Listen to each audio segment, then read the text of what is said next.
Hey guys, Hello Bella here. I am here to go over my sales for April 2020.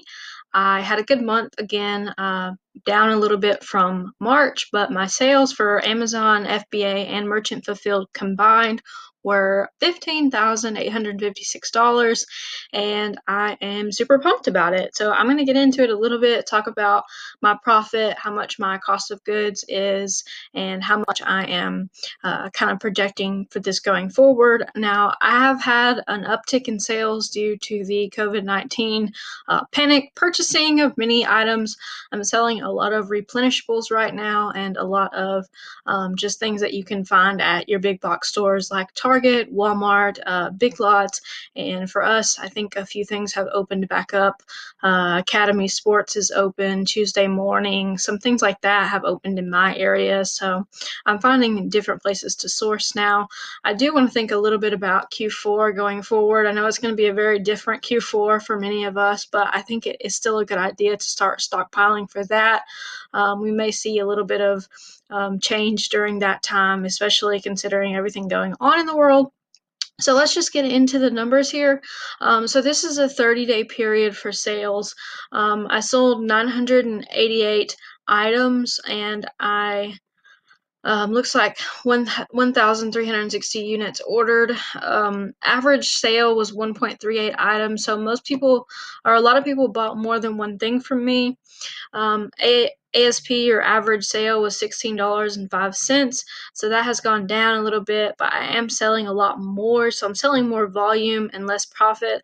I'm trying to sell things that fit in a first class type of mailer. First class means anything under 1 pound, or things that go in the flat rate mailers, which are $7.15, or the padded flat rate mailers are $7.75, and then you can move up to the medium flat rate box is $13.20. So I think about that in terms of what I purchased, because I know the margins can vary depending on shipping to different areas, but I always try to look at the worst case scenario for shipping of how much could it possibly cost me whenever I factor that in. So that way, when I'm in the store sourcing and I get home with the products, I don't get, discouraged by that. So one thing that I want to look at is my spreadsheet over here that I've created. Now, this is not anything fancy, but it's just a little bit of a better breakdown of the numbers. Um, I know a lot of people have been asking me like what I'm selling, or things like that. I'm not going to disclose that kind of information because that would not be good for my business. But I will kind of give you an idea. Merchant Fulfilled was most of my sales here. Most of those were all 776 orders. So all of those combined gave me a total sales of 12,340. So you can see that made up most of the 15K that I made. Average profit per sale was $7.57. I'm really happy with that. I figured it would be lower considering the fact that I've started selling cheaper items, but $7.57 for each item that I package, I'm extremely happy with that. That's well worth my time. Total profit from merchant fulfilled orders was $5,871, and so the cost of goods for that was $3,511. So basically, if you're not familiar with how this works, if you're a new seller, I had to spend $3,500 in order to make that money back, plus an additional $5,871. So if this is new to you, you might feel like this is really capital intensive, which it kind of is. It's not like with reselling books or reselling things from the thrift store. The cost is much higher. Like in this scenario, for instance, this week I'm selling a particular item that cost me $7 to get it, and I make about $5 profit on it, but it literally sells immediately, and it sells pretty much as many as I can get. They sell as quickly as I can get them and get them packaged. So basically, I would spend $7 in order to make $5 profit. So that's kind of one thing that I've been training my mind to think of differently. I came from a long background of selling from thrift stores and selling books, so retail arbitrage is definitely new to me, but I think that this is something that sets apart small sellers from larger sellers, because Larger sellers are willing to put the money into the business in order to get more money out. If I spend $1 and I make $10, that's awesome. But what if I spend $10 and I make $30? Like, you kind of have to start looking at it a little bit differently. So let's look at my FBA orders. I have not sent in any FBA inventory because I just don't want to fool with the long shipping times. I know right now things are probably crazy, and I'm seeing a much quicker return on my money with Merchant Fulfilled because I don't have to wait around for Amazon to ship the order. I do have around, I would say, around 850 products in stock for FBA, and a lot of pending orders, a lot of customer inquiries right now saying, "Where's my stuff?" So that is a little bit frustrating, but we just kind of have to roll with the punches on that. The biggest thing that I'm focusing on right now is how can I scale this myself, and I really try to focus on things that I can package up quickly. Now, for FBA, my total sales was $3,515. Average profit was $5.14. So I had a smaller profit over here for FBA, but also I didn't have to package 207 orders. So you have to think about that as well. You could more or less say the difference was around 250 here, so basically paying 250 for each one of those orders to be packaged and fulfilled to the customer. I don't know, it kind of might be worth it at this point. I'm getting super tired of packaging orders, but at the same time, I am really grateful because I know that a lot of people would be really pumped to have these sales, so I just have to keep reminding myself of that.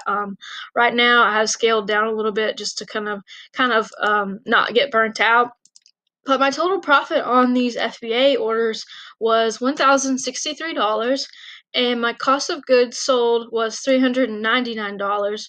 So I'm really, that's actually really good for FBA. Some of that stuff was retail arbitrage, and some of it was old book inventory that I'm trying to sell through. I lower the prices periodically. I manually reprice my inventory because it's like 850 items, but I don't play around with my prices a ton. I do usually I'll sort from highest price to lowest price, and what I'll do is I'll go through and look at the higher price items and lower them manually based on the given demand. Um, so the last thing we can kind of touch on is the totals combined. And I'm not showing this to you guys to brag. I'm really just trying to document what's going on in my business because I see so many resellers posting about their sales but not really telling their profit on stuff, and I feel like it's hard to conceptualize this if you can't see it and you can't understand it. So what I want you to get out of the video more or less is that, okay, yeah, she sold 15,800 something dollars, but she's only made 6,000 so some odd dollars off of this. So really kind of take that into consideration. But these are great numbers. I estimated shipping supplies being 50 cents per order, and I had 776 orders, so $388 on that. Now, I do have quite a bit of shipping supplies here.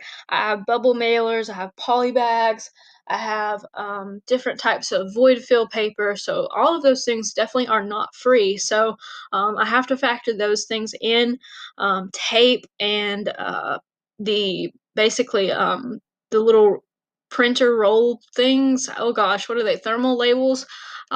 They are pretty cheap, but I mean, again, you have to think about that. So after I deducted my shipping supplies from my total profits combined, I come up with a profit of $6,546 for the month of April. That is personally really good for me. I'm very thankful for it. My profit per week was $1,636 a week, and I'm gonna tell you guys that is really good because I've gone entire months without making that much profit. Now my profit per day is $218.20. So basically every day that I run this business, I make $218.20. So that also counts the days where I took a break, the days where I went on vacation, the days where I was not doing very much. So I feel like that is really, really good because I did take a bit of time off in April. So $218 a day is I mean, I can easily live off $100 a day, so I'm really, really thankful for that. And the reason I'm breaking it down like this is because I have to see what my time is worth, basically, and whether or not this is worth continuing. But I do think going forward, I do want to invest in the higher price products to make me more money for less work, if that makes any sense. I would love to hear from you guys about how your month went. I am, still very much involved in Amazon FBA and Merch by Amazon, and I also want to do a video about my sales for merch in the month of March, because I did get some royalties for March, and I can see my sales are finally picking back up for the month of May since they have reopened selling of merch shirts. So that's another thing going on. But I wanted to give you guys an update, and I just want to thank you for watching. I hope that you're all staying safe. And yeah, if you have any thoughts on Amazon at the current moment, the current climate, would love to hear your thoughts in the comments. And yeah, just take care, guys.